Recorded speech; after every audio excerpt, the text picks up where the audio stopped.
Hi friends, എല്ലാവർക്കും നമസ്കാരം. ഇന്ന് നമ്മൾ ഒരു ബ്രേക്ക്ഫാസ്റ്റ് റെസിപ്പി ആയിട്ടാണ് കേട്ടോ വന്നിരിക്കുന്നത്.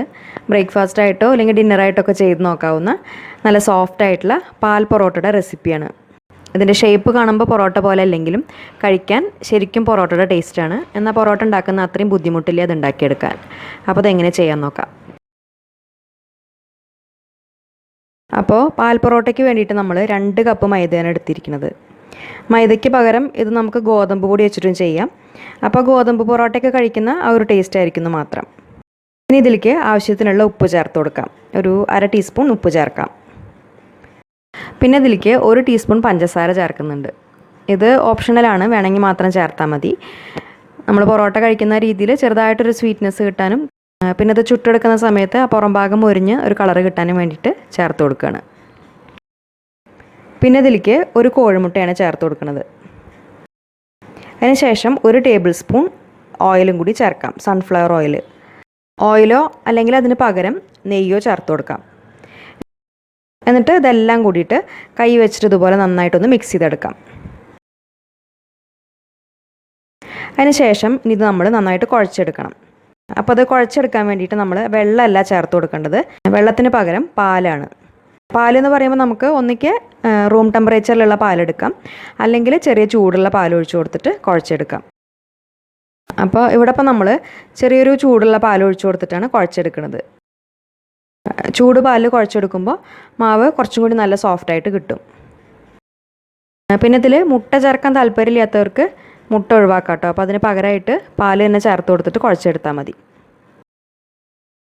പിന്നെ ഇത് കുഴയ്ക്കുമ്പോൾ മാവ് നമ്മുടെ കയ്യിൽ ഒട്ടുന്നുണ്ടെങ്കിൽ അപ്പോൾ കുറച്ച് ഓയിലോ അല്ലെങ്കിൽ നെയ്യോ ചേർത്ത് കൊടുത്തിട്ട് കുഴച്ചെടുക്കുക. ഏകദേശം ഒരു 10 മിനിറ്റൊക്കെ നന്നായിട്ട് കുഴച്ചെടുക്കണം. എന്നിട്ട് ഇതുപോലെ നല്ല സോഫ്റ്റ് ആയിട്ടുള്ളൊരു മാവാക്കി എടുക്കുക. ചപ്പാത്തി മാവിനേക്കാളും കുറച്ചും കൂടി നല്ല സോഫ്റ്റ് ആയിട്ടുള്ള രീതിയിൽ. ഇനി ഇത് നമ്മൾ ഒരു അരമണിക്കൂറൊന്ന് റെസ്റ്റ് ചെയ്യാനായിട്ട് വെക്കണം, മാവ് കൂടുതൽ സോഫ്റ്റായി കിട്ടാൻ വേണ്ടിയിട്ട്. അപ്പോൾ അതിൻ്റെ മേൽഭാഗം ഡ്രൈ ആയി പോവാതിരിക്കാൻ വേണ്ടിയിട്ട് കുറച്ച് ഓയിലൊന്ന് സ്പ്രെഡ് ചെയ്ത് കൊടുക്കാം. അതിന് ശേഷം ഇത് അടച്ച് വെച്ചിട്ട് അരമണിക്കൂർ റെസ്റ്റ് ചെയ്യാനായിട്ട് വെക്കാം. ഇപ്പോൾ അരമണിക്കൂർ കഴിഞ്ഞിട്ടുണ്ട്, മാവ് നല്ല സോഫ്റ്റായിട്ട് വന്നിട്ടുണ്ട്. ഇനി നമ്മളിത് ഒന്നും കൂടി ഒന്ന് കുഴച്ചെടുത്തതിന് ശേഷം പൊറോട്ടയ്ക്കൊക്കെ ഉരുട്ടിയെടുക്കുന്ന രീതിയിൽ ഒരേ വലുപ്പത്തിലുള്ള ബോൾസായിട്ട് ഉരുട്ടിയെടുക്കാം. ഒരുപാട് ചെറുതുമല്ല എന്നാൽ ഒരുപാട് വലുതല്ല, ഒരു മീഡിയം വലുപ്പത്തിലുള്ള ബോൾസായിട്ട് ഇതുപോലെ എല്ലാം ഒന്ന് ഉരുട്ടിയെടുക്കുക. അതിന് ശേഷം നമ്മളിത് പരത്തിയെടുക്കുകയാണ് വേണ്ടത്. അപ്പോൾ അത് ഓരോന്നായിട്ട് പരത്തിയെടുക്കുമ്പോഴേക്കും കുറച്ച് സമയമെടുക്കും. അപ്പോൾ അതുകൊണ്ട് മാവിൻ്റെ മേൽഭാഗം ഡ്രൈ ആയി പോവാതിരിക്കാൻ വേണ്ടിയിട്ട് അതിൻ്റെ മേലെ നമുക്ക് വീണ്ടും കുറച്ച് ഓയിലൊന്ന് സ്പ്രെഡ് ചെയ്ത് കൊടുക്കാം.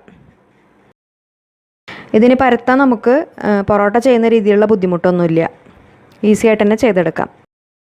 പാൽ പൊറോട്ട പല രീതിയിലും പരത്തുന്നത് കണ്ടിട്ടുണ്ട്, നമ്മളിവിടെ ഈസി ആയിട്ട് ചെയ്യാവുന്ന രീതിയിലാണ് കാണിക്കുന്നത്.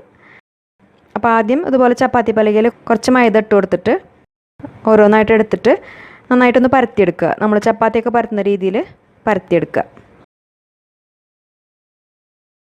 ഷേപ്പൊന്നും പ്രശ്നമില്ല, നന്നായിട്ട് ഇതുപോലെ ഒന്ന് പരത്തിയെടുത്താൽ മതി.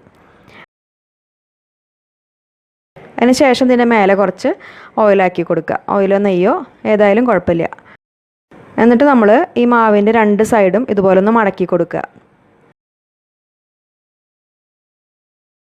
അതിനുശേഷം വീണ്ടും ഇവിടെ കുറച്ചും കൂടി ഒന്ന് ഓയിലാക്കി കൊടുക്കുന്നുണ്ട്. എന്നിട്ട് ഈ 2 അറ്റും അതുപോലെ തന്നെ മടക്കിയെടുക്കുക.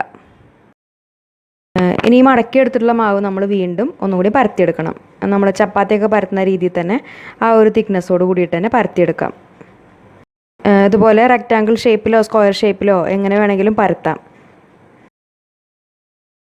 കണ്ടില്ലേ, ഈ ഒരു രീതിയിൽ ചെയ്തെടുക്കുക. ബാക്കിയുള്ള മാവ് നമ്മൾ ഇതുപോലെ തന്നെ ചെയ്യുക. എപ്പോഴും പരത്താൻ തുടങ്ങുമ്പോൾ ആദ്യം കുറച്ച് മൈദ ഇട്ട് കൊടുത്തിട്ടൊന്ന് പരത്തിയെടുത്താൽ മതി, അല്ലെങ്കിൽ എണ്ണയുള്ള മാവായതുകൊണ്ട് പലകയിൽ ഒട്ടിപ്പിടിക്കാൻ ചാൻസ് ഉണ്ട്. ആദ്യം മാത്രം കുറച്ച് ഇട്ട് കൊടുത്താൽ മതി, പിന്നെ ഇട്ട് കൊടുക്കണം എന്നില്ല. പരത്തുമ്പോൾ ഇടയിൽ ഇതുപോലെ ഓയിലോ നെയ്യോ ആക്കി കൊടുത്താലാണ് നമ്മളിത് ചുട്ടെടുത്ത് കഴിഞ്ഞാൽ അതിലെ ലെയറുകളൊക്കെ സെപ്പറേറ്റ് ആയിട്ട് വരിക. പരത്താൻ വലിയ ബുദ്ധിമുട്ടൊന്നുമില്ല, ഈസി ആയിട്ട് ചെയ്തെടുക്കാം. നമ്മൾ മടക്ക് ചപ്പാത്തിയൊക്കെ പരത്തുന്ന രീതിയിൽ അങ്ങോട്ട് ചെയ്താൽ മതി. ഇപ്പോൾ മുഴുവൻ മാവും ഇതുപോലെ പരത്തിയെടുത്തിട്ടുണ്ട്. ഇനി ഇത് നന്നായിട്ട് ചൂടാക്കി എടുത്തിട്ടുള്ള ഒരു പാനിൽ ഓരോന്നായിട്ട് ഇട്ട് കൊടുത്തിട്ട് ചുട്ടെടുക്കാം.